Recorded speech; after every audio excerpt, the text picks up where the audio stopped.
One night, Henry and Gordon were alone with James. Although the Fat Controller was beginning to think well of him, whenever a chance came, the other engines would talk of nothing but bootlaces. "Remember the time one had to be used to get you out of trouble, James?" they would tease. James tried to get his own back, talking about engines who got shut up in tunnels and stuck on hills. But they wouldn't listen. "You talk too much, little James," said Gordon. "A fine, strong engine like me has something to talk about. I'm the only engine who can pull the express. When I'm not there, they need two engines. Think of that. I've pulled expresses for years and have never once lost my way. I seem to know the right line by instinct." Every wise engine knows, of course, that the signalman works the points to make engines run on the right lines. But Gordon was so proud he had forgotten. "Wake up, James," said Gordon next morning. "It's nearly time for the express." "What are you doing? Odd jobs?" "Oh, well, we all have to begin somewhere, don't we? Run along now and get my coaches. Don't be late." James went to get Gordon's coaches. They were all shining with lovely new paint. He was careful not to bump them, and they followed him smoothly into the station, singing happily, "We're going away, we're going away." "I wish I was going with you," said James. "I should love to pull the express and go flying along the line."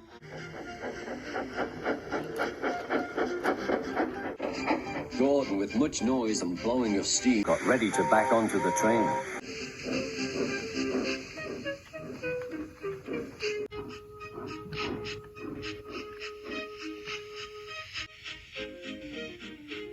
The Fat Controller was on the train with other important people, and as soon as they heard the guard's whistle, Gordon started.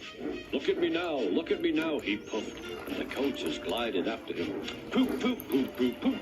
Goodbye, little James. See you tomorrow." James watched the train disappear and then went back to work.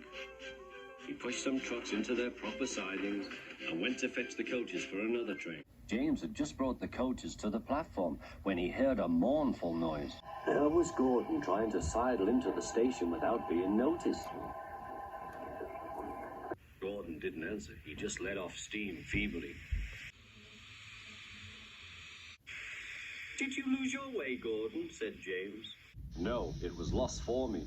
I was switched off the main line onto the loop. I had to go all round and back again." "Perhaps it was instinct," said James. Meanwhile, all the passengers hurried to the booking office. "We want our money back," they shouted. The Fat Controller climbed on a trolley and blew the guard's whistle, so loudly that they all stopped to look at him. Then he promised them a new train at once. "Gordon can't do it," he said. "Will you pull it for us, James?" "Yes, sir, I'll try." So James was coupled on and everyone got in. "Do your best, James," said the Fat Controller. Come along, puffed James. You're pulling us well," sang the coaches.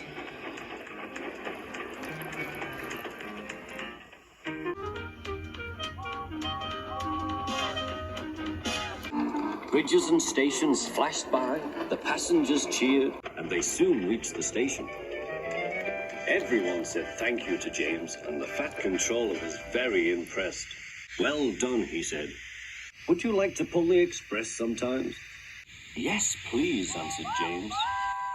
Next day, when James came by, Gordon was pushing trucks. "I like some quiet work for a change," he said.